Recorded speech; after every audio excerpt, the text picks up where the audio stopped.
La footballeuse professionnelle Julie De Bever a été au centre de l'épisode de Koh-Lanta, le feu sacré, diffusé ce mardi 25 avril sur TF1. La candidate revient sur la première partie de son aventure pour Télé Loisirs. Jusque-là plutôt assez discrète dans Koh-Lanta, le feu sacré, Julie De Bever semble peu à peu se révéler depuis la tumultueuse réunification. Se voyant offrir, par surprise, le vote noir d'Anne-Sophie, éliminée au dernier conseil, et en taclant sévèrement Clémence à la suite d'une épreuve, la footballeuse professionnelle venue de l'Essonne a été au cœur de l'épisode diffusé ce mardi 25 avril sur TF1. Julie De Bever revient sur son aventure et son récent coup de gueule lors d'un entretien accordé à Télé Loisirs. Julie De Bever, Koh-Lanta, le feu sacré, je vais devoir m'allier aux bonnes personnes. Télé Loisirs, on a l'impression que les stratégies se multiplient de la réunification. Julie De Bever, oui, surtout que j'avais vécu jusque-là une aventure plutôt sereine au niveau des votes. Mais depuis la réunification, d'anciens alliés se sont retrouvés. Tout cela est complexe à gérer. Il y a beaucoup d'échanges, ça fuse dans tous les sens et il faut aller à la pêche aux infos. Et il faut surtout les vérifier en permanence car tout peut changer en une heure. Jusque-là plutôt discrète, vous allez être obligé de vous montrer davantage. Est-ce un risque? Un Koh-Lanta sans risque, ça n'existe pas. Mais l'aventure se passe effectivement en deux étapes. Au début, j'ai essayé de me faire discrète. J'ai géré l'avant-réunification comme je le voulais, en n'étant ni trop forte, ni trop faible. Je ne voulais pas être en ligne de mire. Surtout qu'il y avait des adversaires redoutables comme Elena ou Clémence. Depuis la réunification, si est impossible de vivre l'aventure de manière discrète. Je vais être mise à nu. Si est plus risqué mais il faut s'allier aux bonnes personnes pour aller le plus loin possible. Julie De Bever, Koh-Lanta 2023, Clémence a une dent contre moi dans l'épisode, vous êtes remonté contre Clémence qui vous donne ses poids lors d'une épreuve. Comment expliquez-vous son choix? Je me pose la question à ce moment de l'aventure. Pourquoi n'a-t-elle pas handicapé les hommes? On ne se connaît pas donc je me dis qu'elle ne doit pas m'aimer ou que quelque chose ne passe pas entre nous. Clémence a une dent contre moi je pense.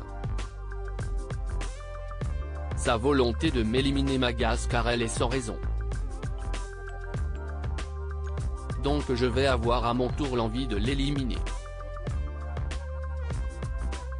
Malgré votre parcours de sportive professionnelle, vous n'avez pas encore remporté d'épreuve. Si est un échec pour vous? Si est frustrant oui. Ce n'est pas un objectif en soi mais si est toujours une satisfaction. Surtout quand on a l'immunité à la clé. Mais il n'y a pas de ballon à Koh-Lanta. La richesse de ce jeu si est que les épreuves sont accessibles à tous. Je n'ai pas toujours le profil pour l'emporter. Les footballeurs sont assez rigides, rire la footballeuse professionnelle au casting du jeu de TF1 se confie, Nicolas est une personne loyale. Aviez-vous conscience de l'alliance des quatre fantastiques, Nicolas, Gilles, Frédéric et Quentin? Absolument pas, je n'ai rien calculé. Cette alliance datait du tout début de l'aventure en plus.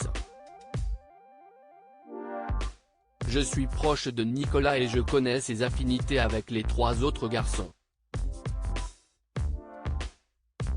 J'avais des doutes simplement.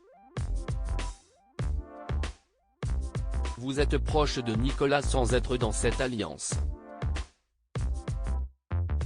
Craignez-vous d'être infusible? Pas spécialement. J'ai réussi à cerner Nicolas. Il est très loyal. Trahir est une chose compliquée pour lui. Donc à ce stade, j'ai du mal à l'imaginer voter contre moi. Au contraire, je pense qu'il sera plus là pour me défendre bec et ongle. Même si en effet à la fin, il ne restera qu'un rire. Quels sont vos autres alliés à ce stade du parcours? Esteban, Tania et potentiellement Gilles. Il y a aussi des liens naissants avec Frédéric et Quentin. L'aventurière de Koh-Lanta affirme: je vais mettre un terme à ma carrière de footballeuse. Fin juin. Vous aviez mis votre carrière de footballeuse entre parenthèses le temps du tournage. Comment s'est passée la reprise? J'ai mis un peu de temps à me remettre car j'avais perdu pas mal de muscles. J'ai rejoué mon premier match il y a quelques semaines. Ce tournage n'était clairement pas compatible avec une carrière de footballeuse professionnelle. Je ne remercierai jamais assez mon coach et mon président pour leur soutien. J'ai pu faire Koh-Lanta car je vais mettre un terme à ma carrière fin juin. Et je trouvais que ça me permettait de finir sur une belle note. La télévision met enfin le sport féminin en avant. Un poste de consultante pourrait-il vous tenter? Je n'y ai pas spécialement réfléchi, mais pourquoi pas?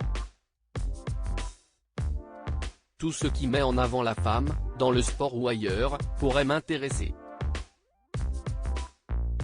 À lire aussi Julie de Bever, Koh-Lanta, le feu sacré, comment son club de football a pu la libérer pour qu'elle participe au tournage?